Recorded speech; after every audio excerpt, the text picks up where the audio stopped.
Yesterday we started our study, Ang kagahapon, nagsugod kita sa pagtuon. and especially this is Bible class for ministers. O nga, kanay karon mahitungod kini labos tanan sa mga magbubuhat. So as usual, you have the freedom to ask questions also. O sa gihapon, sama sa tong naandan, aduna kamoy kagawasan sa pagpangutana. So that as the coming of the Lord is near, we have a big responsibility. Aron nga, sa dihang gapaabot kita sa pagbalik sa atong buhi nga Dios, So today and tomorrow, 2 days only. karon og ugma, duha lang kaadlaw itong pagtuon. Yes, food has been arranged. Oo, tinuod ang mga pagkaon na aman diha nahanay na. But if you want to fast and pray, you can fast also. Apan kung gusto kang magpuasa o mag-ampo, makahimo ka. Because this is the time for us ministers to check our life and ministry. Tungod kay kining mga panahon na karon ingon mga alagad sa Dios mo ni ang takna nga atong masusi atong kaugalingon. Life of a minister is different from that of a believer. Kay ang kinabuhi nato ingon nga mga magbubuhat lahi kay sa mga magtotoo. God has called us. Ang Dios mao'y nitawag kanato. God has called everyone. Ang Dios usab mitawag ni bisan kinsa. But our call is different from the others. Apan ang atong pagkatinawag lahi kay sa uban. So I have to be very careful that am I true to my call? Mao nang angay gayod nga ako magmainampingon kung ako ba tinud-anay sa akong pagkatinawag. Am I doing what I am called to do? Ako bang ginahimo ang pagkatinawag nako? Angay na kong buhaton? Are you able to understand that? Sabtan mo to ninyo? Am I doing Ako bang ginahimo what I am called to do? ang angayan na kong buhaton ingon nga tinawag? Ministry is the hardest thing in the world. Kay ang pagpamuhat mao ang pinakalisod nga trabaho sa tibuok kalibutan. Everyone cannot be a minister.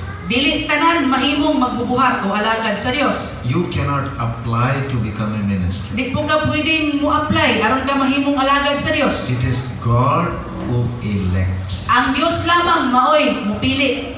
It's God who chooses a person. Ang Dios maoy mupili og tawo. Turn with me to Jeremiah chapter 1. Madto ta sa Jeremias kapitulo 1. Please open your Bibles. Jeremiah chapter 1, Abrihin niyo mga Biblia sa Jeremias kapitulo 1, verse 5. versikulo 5. Jeremiah 1:5. Jeremias 1:5. Before I formed thee in the womb, I knew thee, and before thou camest forth out of the womb, I sanctified thee, and I ordained thee a prophet unto the nations. Sa wala pa ikaw buhata, nako diha sa tiyan na ilan ko na ikaw. Kung sa wala pa ikaw mugula sa taguangkan, gibalaan ko na ikaw. Gitudlo ko ikaw nga manalagna alang sa mga nasod. So this time we will be going very slow, Karon hinahinayon lang nato. because we are in the presence of God and we want God to talk to us. Tungod kay aniha kita karon sa presensya sa Dios, ug gusto nato nga ang Dios mao mismo ay makigsulti. This is not about notes making. Dili kini mahitungod karon nga magsigig sulat. Yes, we write notes, Oo, tinuod magsulat man ta. we study God's word. Gatuon kita sa pulong sa Dios. But the key thing this time is, I need to listen what God is telling me. Apan ang susi karon mao kini nga kinahanglan nga mamati ko unsay pagpakigsulti sa Dios kanako. Because if I ignore the voice, it will be very hard. Kay kung isalikway og dili nako tagdon ang ang iyang tingog, mahimong malisod. Here, in the book of Jeremiah, we hear what God is talking. Dinhi sa libro sa Jeremias atong na basa kung unsa ang pagpakigsulti sa Dios. Yesterday we read that verse, but 2 Peter chapter 1 verse 10, it said, give diligence to make your calling and election sure. Kagabi nagpahinumdum siya sa ikaduhang Pedro kapitulo 1 na mahitungod sa atong pagkatinawag ug pagkapinilit nga atong paniguruon gayon. Today, if you look at the life of a minister, Karon kung imong lantawon ang kinabuhi sa usa ka alagad, look at many people, many ministers, their lives have been destroyed. Tanawa ang daghang mga tao, daghang mga alagad. Ilang kinabuhi nangaguba. Either they themselves destroyed it, Tingali sila mismo'y naguba sa ilang kinabuhi. or their family destroyed it. O ang ilaha kahang pamilya, mao'y miguba. Why does that happen? Ngano nga kana nagapanghitabo? I am someone who has been called by God. Ako usa nga tinawag sa Dios. And I have been called with a special purpose. O ako iyang gitawag nga aduna gay pinasahi nga katuyuan.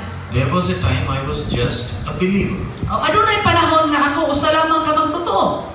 And then a time came that I stepped into the ministry. O nga miabot ang takna nga ako mitikang diha sa pagpamuhat. No one comes into the church straight as a minister. He is a believer in the beginning.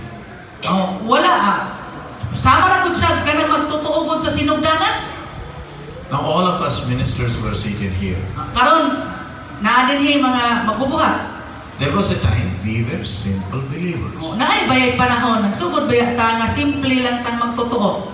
And before that, we were just not even believers. O nga sa wala pa ta nahimong magtotoo. Di ba? We were just walking as the world walked. Oh, sama ra pud kita sa mga tao naglakaw ro sa kalibutan ug sa ilang paglakaw ron. Usa ta nang himong magtotoo. Example myself. Pananglitan akong kaugalingon. You can compare your own life. Pwede ninyong ikumpara ang inyong kaugalingon. Does any one of you remember when you were born again? Naa ba kaninyo'y nakahinumdum kung kanusa ka na tao pag-usab? Anyone remembers? Naa ba ninyo? I'm talking to ministers. Sa mga alagad sa Diyos, Do you remember the date of your born again experience? imo bang nahinumduman ang pitsa o takna kadtong na tao kapag usab? Katong nga sinati na gid nimo na tao kapag usab. And now, just calculate how many years you have been walking with God. O nga, kwentaha kung pila na katuig nga ikaw naglakat uban sa Dios. I want you to write down.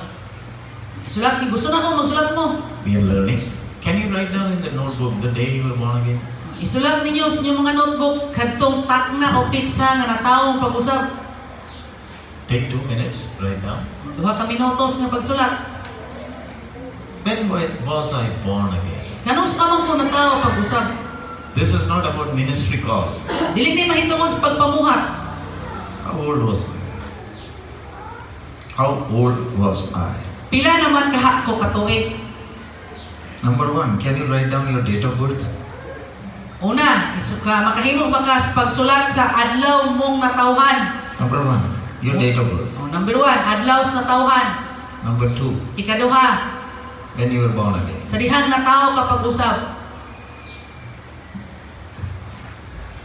Did you write? Sulat na. I was born 30th June 1970.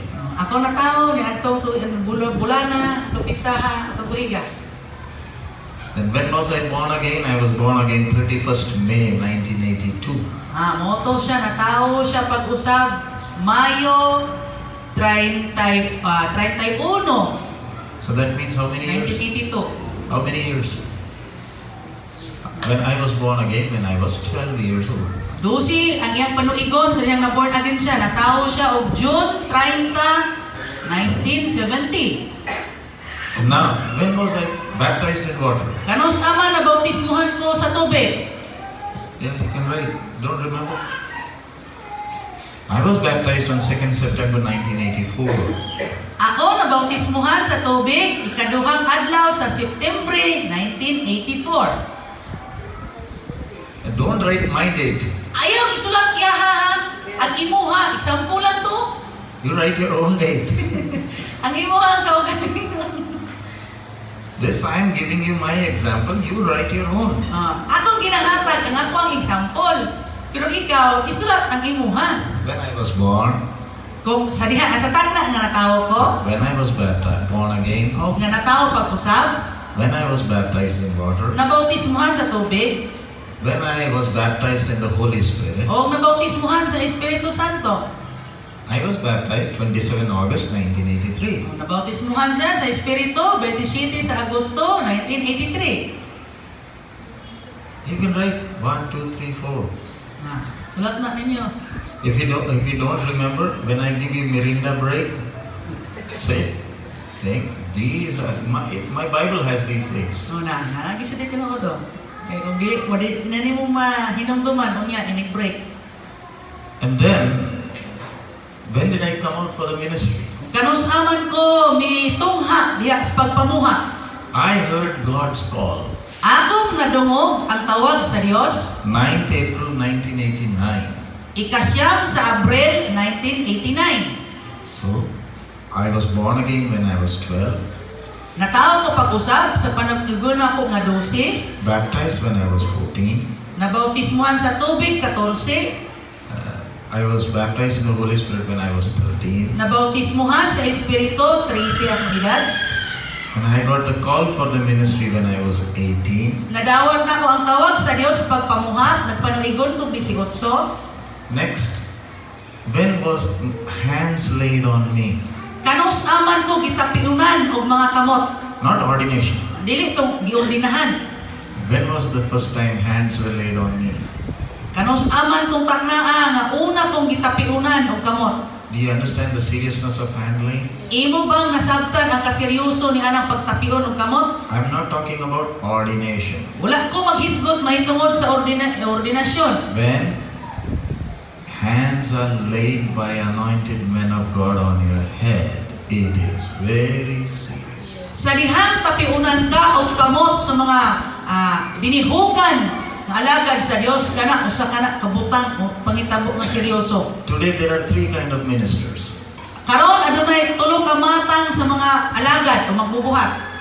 See, a minister can be a blessing for his barangay. Ang usa ka magbubuhat o alagad, pwede siyang mahimo nga panalangin sa iyahang baryo.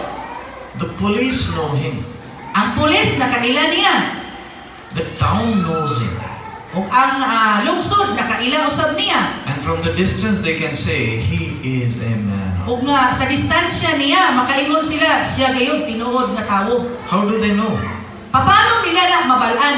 Not by your clothes, Dili na pinahagis imong pagpamiste, but by the way you walk. apan pinaagi ka na kung paano ikaw nagalakaw nagkinabuhi. And especially in Philippines, O nga, labi na diri sa Pilipinas, you have a freedom. You are respected because you are a pastor. aduna ka mo'y kagawasan, mao na nga makahimo gayud ikaw mailhan ka o marespeto ingon na pastor. When we come to the immigration in Manila, we say, I am a pastor. They say, yeah.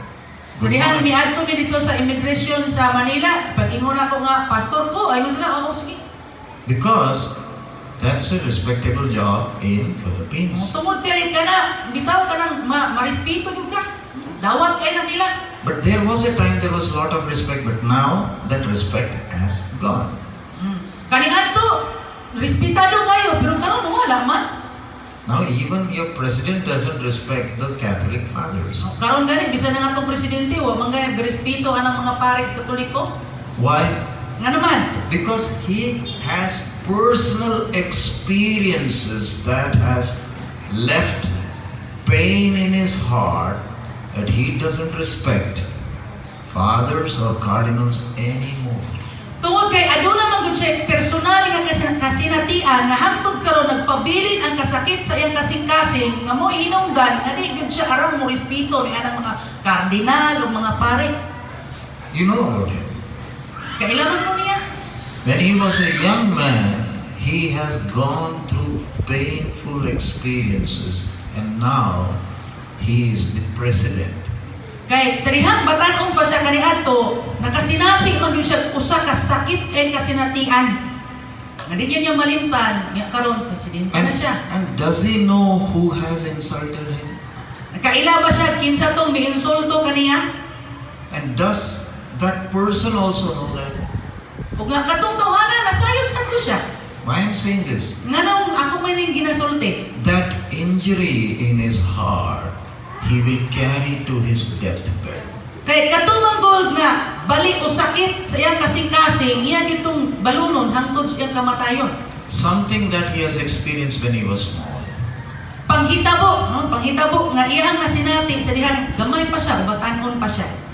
From that you can understand, I as a minister, I can destroy so many lives. Una nga, dihanin mo masabtan nga pinaagi sa akong pagpamuhat, pwede akong makahimo, makaguba, ug daghang kinabuhi. That's why we say, if you are not called, please don't be in the ministry. Muna nga, ako nagasulti nga kung dili ka man lang yun tinawag, palihog ay na lang yung adtog pagpamuhat.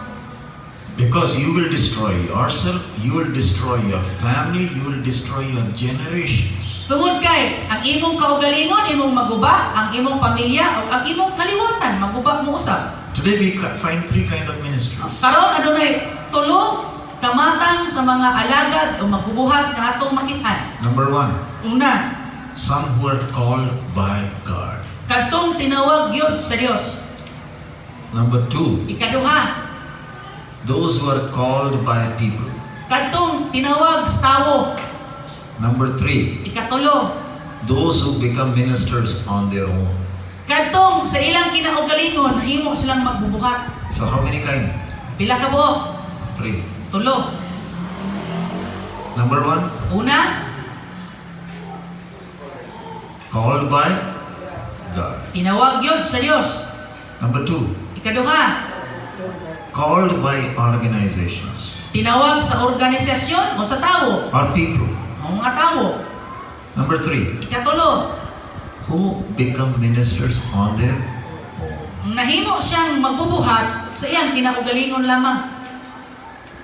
It's only the one who is called by God who will be able to walk. Kadto lamang tinawag gayud sa Dios, mao ra gyud toy aram nga makahimo. We as ministers, we are also guiding, teaching, mentoring so many ministers.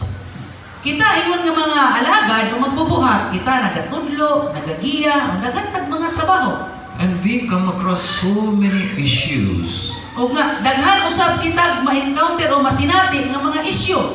And then finally, when we sit and we look at that issue, pray, and finally we come to realize many things.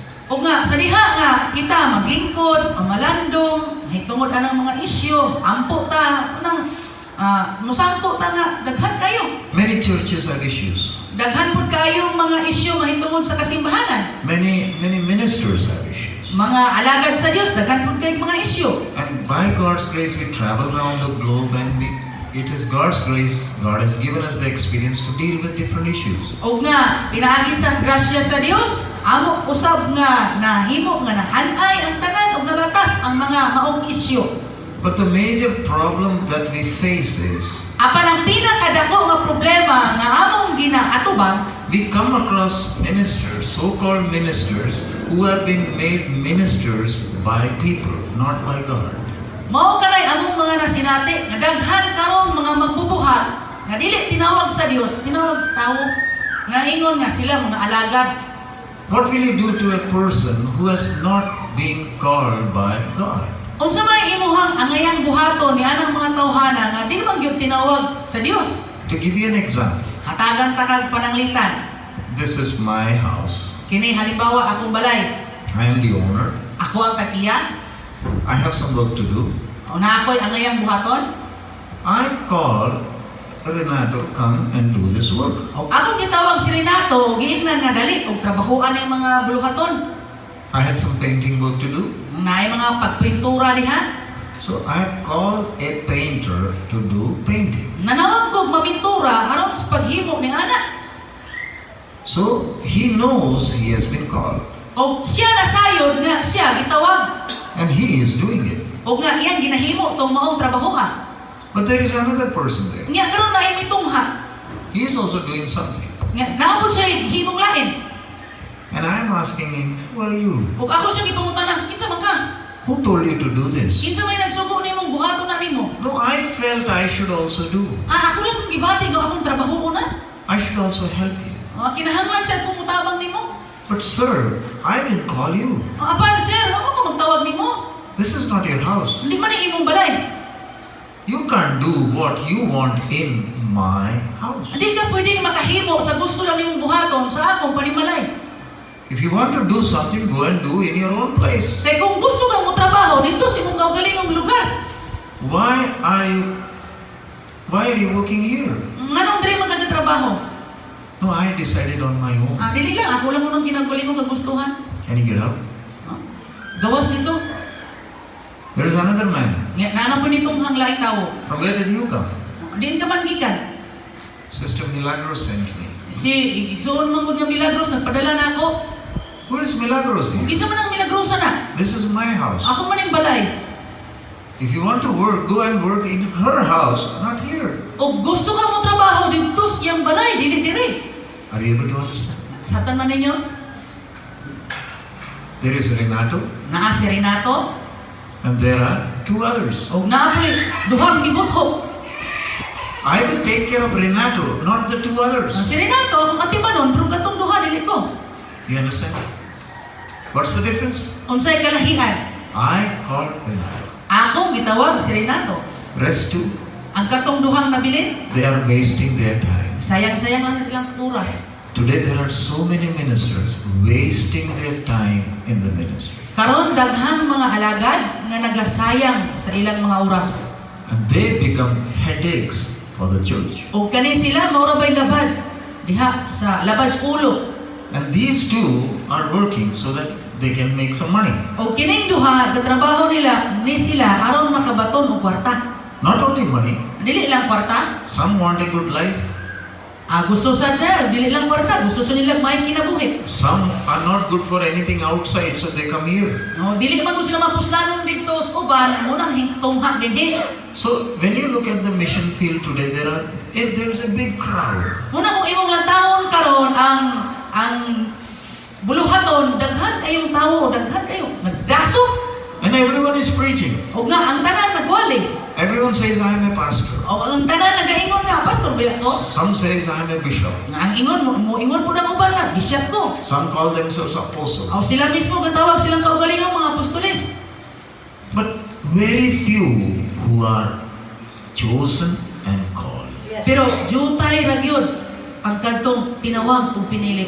This class, I want you to have that assurance. Do I have the call? Karon tak na buot ko nga kanang magkaroon gyud kag kasiguruhan nga gyud ba ko anang maong tawaga. Are you doing it on your own? Tingali sa imong kinaugalingong pagpamuhat Or have you heard that call? o imo gyud bang nagdungog ang maong tawag? I was telling you, laying on of hands. Nagahisgot ko kanimo may tungod atong pagpandong sa kamot. When was the hands laid on me?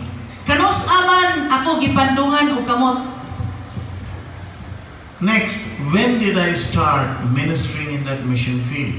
O kanus aman ko nagsugod ni anang maong pagpamuhat. Do you remember that?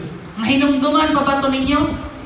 If it is Poblacion 7, Dito sa Brio City or even if it is Batioka, o tingali dito sa Batyukan, or Banatara, sa Banatalan. when did I start working there?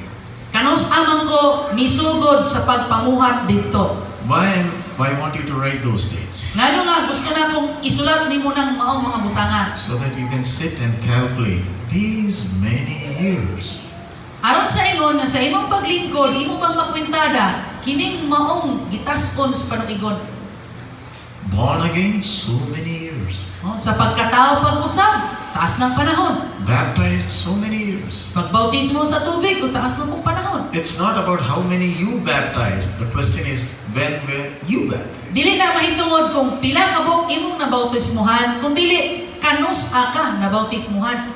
We don't allow everyone to baptize people every time. Wala man nato ginutugutan si bisan kinsa nga mo bautismo tanang panahon. Many are there, they have been in ministry for so long, they say, can you allow us to baptize people? I say, wait, sir, wait till God's time. Dito sa amuha, daghan ko ingon nga, pwede na ba ko nimong tugutan na magbautismo ko? Akong inaingnan, hulat. Some people, they left us No, daghan po ang nibiya ka na mo. because I refused to allow them to lay hands on them. I refused. I said, no sir, I can't do when you tell me to do. Tungod kay ako man silang gibalibaran gud kay gusto man silang magpapandong og kamot, ako man gibalibaran. Namiya. You have to wait. Kinahanglan nga maghulat ka, dili ko nimo pwedeng diktahan. Just by winning 2 souls doesn't mean you are a pastor. Dili nagpasabot nga nakakabig lang nga ni kagduha ka lang, pastor na ka. You have to prove through your life. Kinahanglan nga imong gyung mapakita pinaagi sa imong kinabuhi. So, I have been baptized so many years. Taas naman dahil panahon nga nabautismuhan ko. And usually in India, when you come out of the water, O nga, dito, kadalasan sa India, kung humana ka nabautismuhan, wala na kas tubig, we tell that person, amo na siyang ginasultihan, be faithful till the end. Then you will get the crown of life. pag matinud-anon hangtod sa katapusan, kung diha ka lang makakuhag purong-purong sa kinabuhi. That's what we say after you are baptized and before you come out of the water. Maunay among ginasulti, human tapos sa bautismo, og nga, usa ka mo biyak dito sa tubig. Before baptism, we ask you questions. Sa dili pa bautismuhan, na mga pipila ka mga pangutana. Then we baptize you. Nya, bautismuhan, You go on your own. ikaw mismo sa imong kaugalingon, may mong lublob sa imong kaugalingon sa Then tubig. we hold your hand and we pull you up. O, gunita ng imong kamot, o patindugon ka. You have to understand, these all have spiritual meaning. O, kinahanglan nga imong masabtan na kini aduna na mga espirituhanong kahulugan. We don't push you. Dili kami maoy mo tulak nimo umulublob. You yourself go. Ikaw mismo sa imong kaugalingon may muhimo. We lay our hands Among ipandong among kamot. and you go on your hand. O, ikaw sa imong kaugalingon imo itusmo imong lawas. We lift you up. O, tindugon ka namo. And already since water has gone on your nose and eyes, you do something like O, this. ingon ana na karon mawala tong mga tubig sa imong nawo. But before we send you out, O sa dili pakanamo pakawason. we say, be faithful till the end. Moingon mi, pag matinud-anon, hangtod sa katapusan. Someone has told me also. Kay, naapoy ni sulti anak nako. This is when I was baptized. O, kana siya na doon na, gisulti na sa dihang gibautismuhan ko. A warning was given. Usa ka mga pahimangno. And then, a time came when hands were laid. O nga, miabot ang takna nga gipandungan os kamot. Why we have laying on of hands? Nganong pandungan sa kamot? Because it is God who has to separate. Tungod kay ang Dios maoy kinahanglan nga mo siparar. You know about Paulus and Barnabas, it was apostles and teachers, prophets and teachers. When they were gathered, they prayed and they separated them. O, bisan si Barabas o si Pablo, ang mga propeta o ang mga magtutudlo, maoy naghimo niadto. Siparar sila.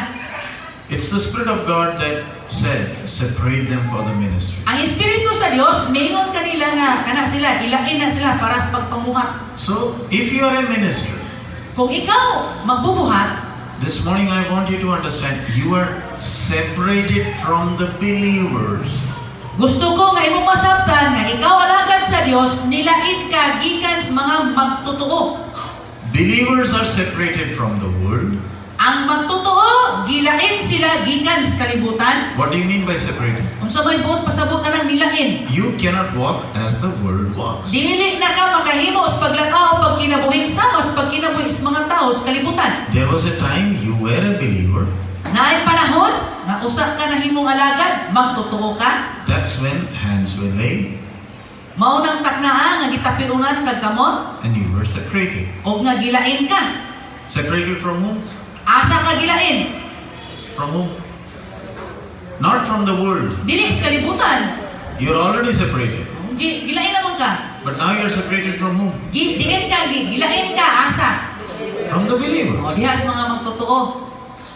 Now you have to walk and set an example before the church. O karon, kinahanglan na nga ikaw maglakaw o himuon na mo imong kaugalingon nga example o palig-ingnan. There's a difference between Catholics and us. Adunay dakong kalahian diha tali sa Katoliko o kanato. According to Catholics, Sumala pa sa mga Katoliko, you can sit like this. According to Catholics, that's the church, the layman, and we are fathers, the priest. Matod pas Katoliko, mauna ang simbahan, no, kami, mga pare. So can you come? Stand. Can you see the difference? Kita ba di mo ang kalainan? I am the priest. Ako ang pare, You are the layman. kana kabag, I am higher, closer to God. masuod-suod ko dito sa Ginoo. But according to our faith, Apan sumala sa atong pagtuo, we all are equal. kitang tanan managsamara. Both are equal. No, kanang duha managsamara, way kalainan. But I have been separated. Pero ako nilain. Now he will look at me. Na karon si Julo maglantaw kanako. He should see Jesus in me. Kinahanglan nga makita niya si Jesus dinhi kanako. So just as Jesus walked, I have been separated to walk like Jesus.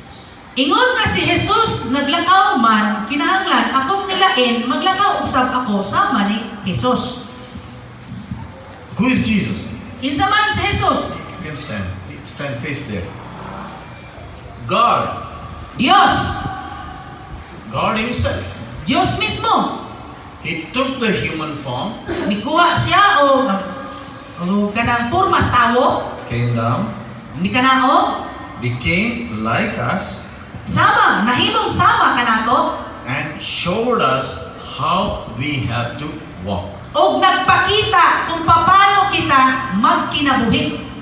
Who showed us? Kinsay nagpakita? God Ang Dios, took the form of man mikuha purmas tawo, and showed us how we are supposed to walk. og nagpakita kung paano nga kinahanglan o paano kita magkinabuhi. So the church is looking at us as though they are looking at Jesus.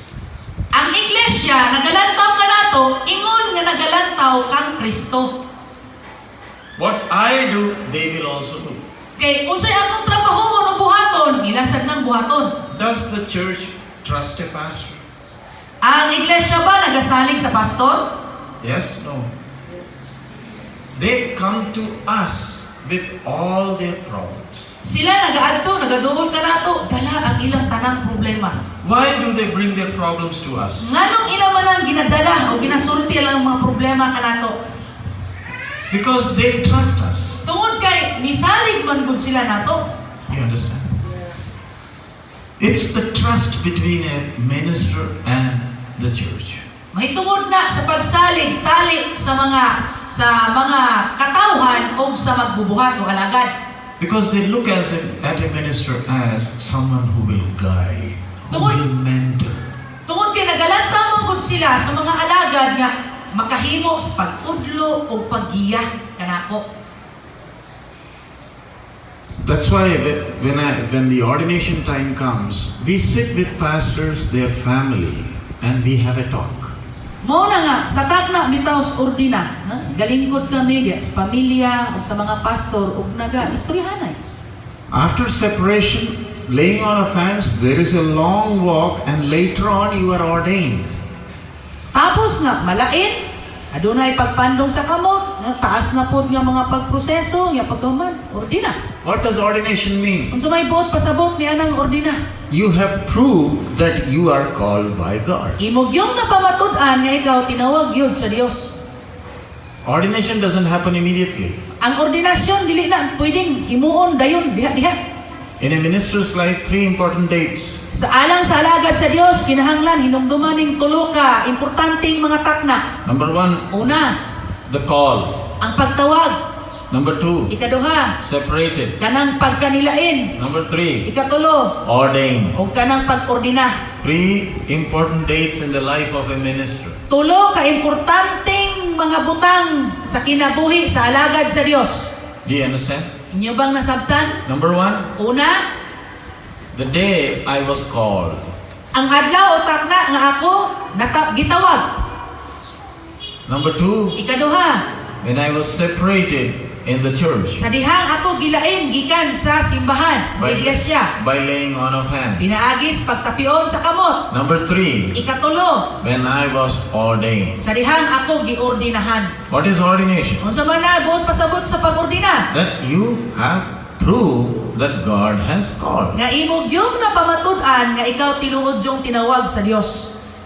If any one of you is here who is not yet ordained, you need to prove. It takes time.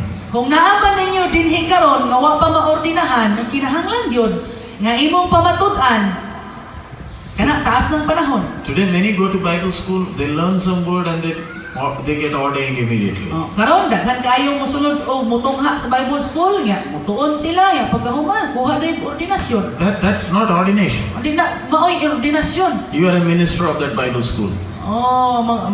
Diya ka sa Bible school ka pamuhat. When are you ordained? Kanus amang ka ordinahan. When you have proved by your walk before the church that yes, he is a man of God. Kung imo nang mapamatud-an taliwala sa iglesia nga oo siya gayod tinawag sa Dios. So, I'm just rushing through all of this Although nga gadali ko, may tungod ani mga butanga so that you understand aron sa ingon nga imong masabtan how serious my call is. unsa ka seryoso ang akong tawag. So when I give you that Mirinda break, make sure you write down those dates. Unya tagaan ta mog merienda break. Panigurua unsa na ka seryoso na mga butanga. And then I'll also sit with you and I'll check the dates. O nga makiglingkod ko ninyo o i-check o akong susihon o check na ko ng maong mga pitsaha. Why God brings us? Nganong ang Dios nagdala namo dinhi? To guide, to mentor, to teach. Aron tudluan, giyahan ka. So that through your life, God's word is fulfilled. Aron sa ingon nga pinaagi sa imong kinabuhi ang buluhaton sa Dios mahimo gyud nga matapos. You already have your fellowship. Naa kay mga pagpakigsanduro We come to help you. mianhime aron sa pagtabang kanimo. It's God who brings us. Ang Dios mao'y nagdala kanamo dinhi. It's not with money, Dili na mahitungod sa kwarta. but it's with the word. Apan pinaagi na sa pulong.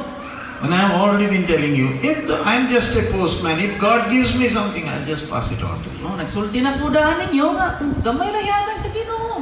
Nagsulti na ako na ninyo. Don't thank me. Ay ko pasalamate. Thank whom? Kinsa imong angay pasalamatan? Thank God. Ang Dios, kung If- natay madawa. If He gives, I'll pass. If He does not give, I'll have nothing to give. Kaya kung muhatag siya, ako nang ipasa, pero buwa siya ihatag, awa sa pukoy hatag. But our main work is to help you with the word. Ang pinagyud kasusi nga among trabaho, tabangan ka, mahitungod sa buluhaton. 2 days of class, you may be strengthened or you will be disappointed. Anang duha ka adlaw nga klase, tingali malig-on ka o tingali siguro masubok ka. Because it is the word that strengthens. Tungod kay ang pulong man mao'y mulig-on. Money is never an issue. Dili na ang mahitungod sa kwarta. I need more money than you need. Ako mas labaw nang ginahanglan og kwarta kaysa kaninyo. Yes?